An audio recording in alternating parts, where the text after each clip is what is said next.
This shoe rack is simply a shelf unit laid out with dimensions to accommodate shoes. Ours needs to be wide enough for 2 pairs of shoes on each level, so we measure 2 average pair of shoes. Next, we begin cutting 1x12 prime shelf boards to that dimension, in our case 20 inches. The sides of the rack are made from 2 longer pieces of 1x12, depending on the height you have available. We start assembly by gluing and nailing a 20-inch piece to the top and bottom of one of the sides. Next, we lay out the location of each shelf on the edge of a side piece. We found that 7.5 inches is enough height between shelves for the shoes. Now each shelf is glued and nailed in place, making sure it aligns with the spacing marks on both edges of the side piece. Next, we turn the assembly on its side and attach the other side piece the same way. This unit will rest on the baseboard in the closet so it floats above the floor.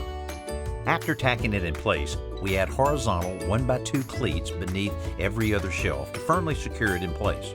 In this case, a longer shelf board rests on top to connect the shoe rack with the rest of the closet system.